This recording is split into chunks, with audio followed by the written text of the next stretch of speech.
What a difference a week makes. The foliage on the drive up was spectacular, and as I stepped out of the car at the property, 35 degrees. My first task is always to, well, you know, unload. Oh, nuts. Took a corner too fast. Set up the hose, turn on the power. Everything's pretty cold, so it's rather stiff and rigid, but it'll warm up in the day. We'll get into the 40s today, but not much higher. I brought a lot of trees up today. I bought some lumber up today, and we are ready to make the gate for the fence. The fence is still up and looks relatively good upon first inspection. And I've already worked up a sweat where I had to take off some of my clothes. Otherwise, I will just be, you know, dripping wet all day.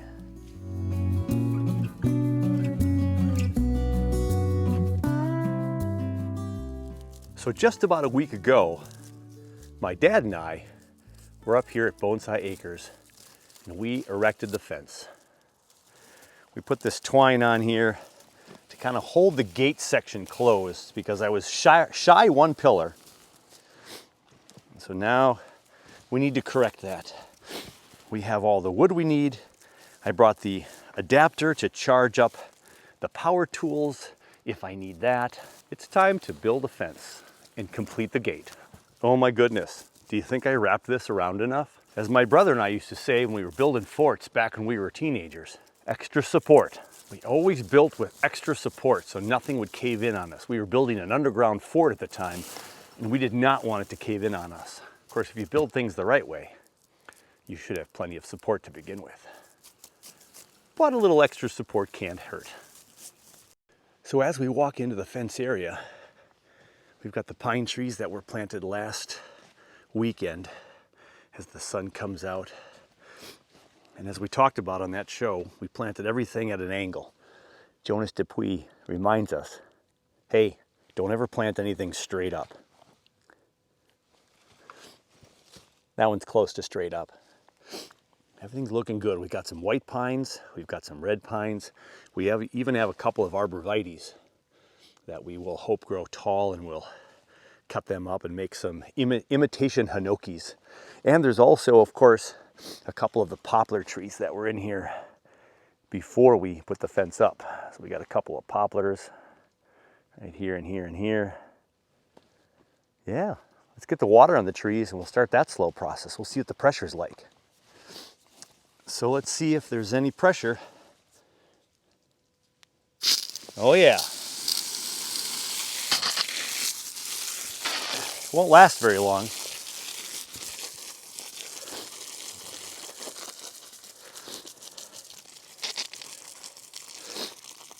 So usually the pressure bursts out like that.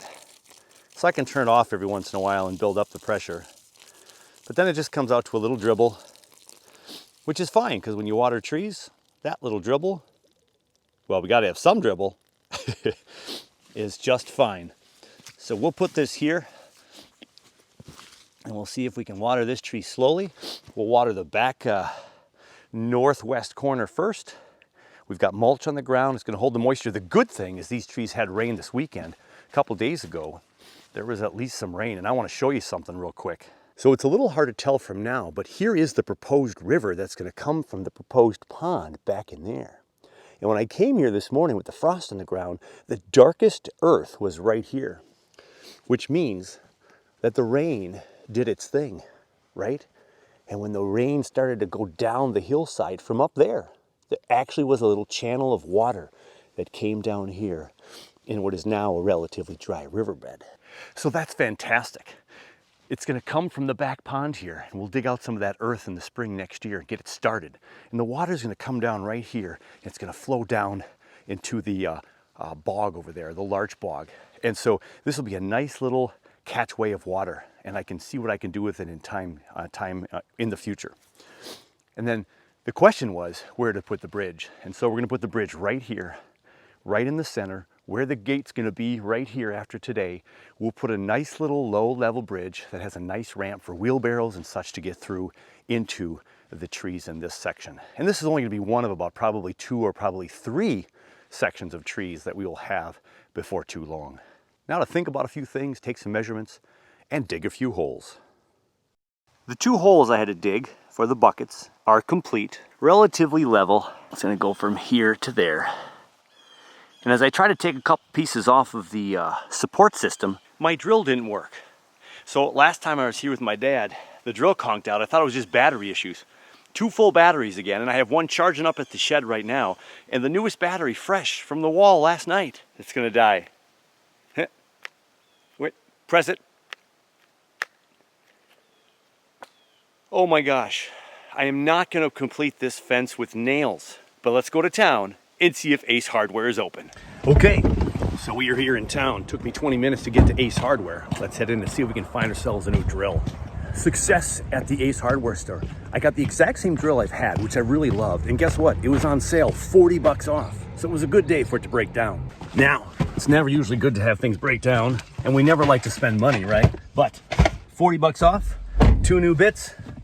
I'm all right, let's get back to work. As much of a bummer it was to go into town and waste about 45 minutes to an hour, the drive today, absolutely stunning because we are in about the peak of fall color. Some trees have no leaves, some leaves have all the color in their glory.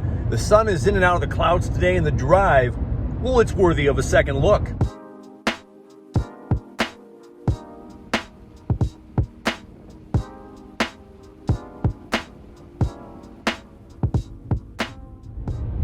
What's really nice about Minnesota color is the wide array of color.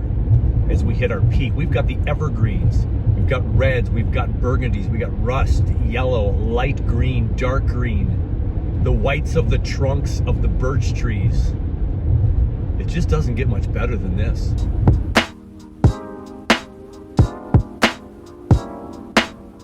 Sometimes we do have to stop and smell the roses or fall leaves. And this did force me to take a little break a couple hours in. So now I'm strong and ready to get back to work.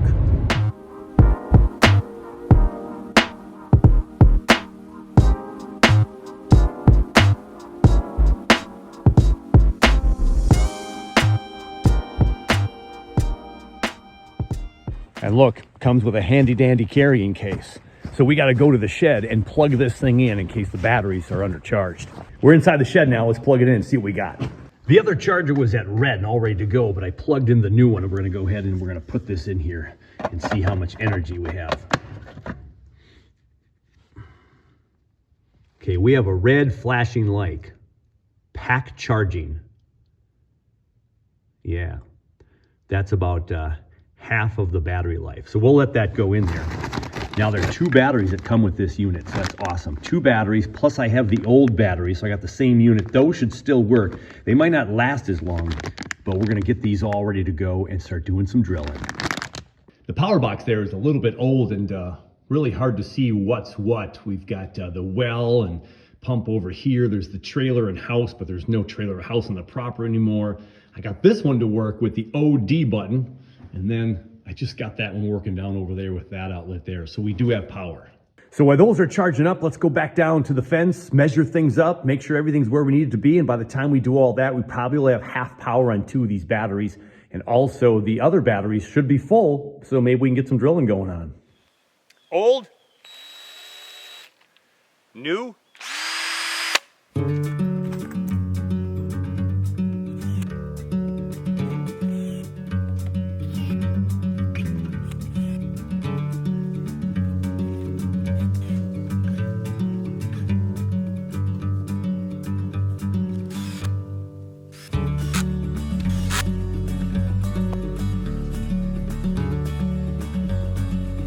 For goodness sakes, I just don't understand. Where's the hammer and the tape measurer?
was able to put up the right side and left side to finish up the fencing around and left a big old gate area. And then I put a top beam up top and a bottom beam down below too. I'll put earth on here to make the wheelbarrow fit nice and smooth over this and so I don't trip over it. But I wanted this to be high enough off the ground so it wouldn't be blocked by any dirt and stuff, and we'll make it nice and clean. But then this is a pretty heavy fence and I'm gonna have 3 hinges on there. I might get 2 more and put 5 in there to really make it sturdy because they tend to sag after a while. And I've got brackets, L brackets on the outside and L brackets on the inside here. When I was putting this thing together, I got the fence done. I got one fence done. It's a nice looking little fence. We'll put a little cross beam kitty corner to also keep it from wanting to sway. I'll probably do that on the outside. We'll get a handle out here. So next up for me is to put a hinge on, but I don't have enough supplies now to do this other side because I only bought 8 of these. I got some cross beams up top here to provide a little bit of that stabilization of the fencing. I'll probably put 2 in those corners as well. And I even considered I might now add a center post in the center of the trees. And these are 8-foot posts, so I could put a cross beam from there to there and there to there, 12 footers right here like I have on the ground here. And that would keep those from going out, and I can put one from here to there. And that keeps the fence from wanting to kind of cave in on itself because it is a little wobbly so far.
Well, there we have the fence, about 95% complete.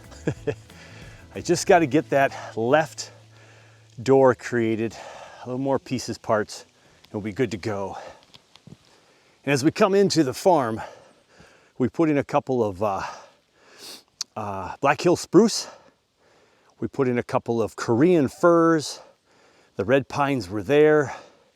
We have the white pines, a couple of arborvitaes, and we added a couple of junipers, some Japanese garden junipers. We'll let those grow big and thick as well. It's starting to get dark, winding down. It's probably just after 5 o'clock.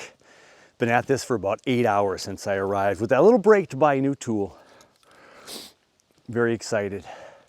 We've got trees in here. We've got mulch in here. I've watered all day long, brought a couple buckets and watered some trees, the new ones, and turned on the water hose several times to get these trees all nice and moist before the next rain. We might get some rain in the next week. That would be nice. Another inch of rain will be just really awesome up here. Bonsai Acres is starting to take shape. Oh, and they're so hard to see, I forgot to mention. I put in a couple of larch down at the end. Now my buddy Steven from Indianapolis told me that, hey Dave, all my larch died. So Steven, they're barely viewable there, but one of those is yours 5 years from now maybe. Now I put them kind of close together, but we'll be digging them up before they get too long and get all tangled anyway. So, well, it's time for the final walk of the day. I didn't do a whole lot except for around the fence area, but today I wanted to walk a little bit before I left as the sun sets and trying to get a couple of color photographs of these beautiful fall leaves. So a few snapshots as we say goodbye. Another productive day, Bonsai Acres.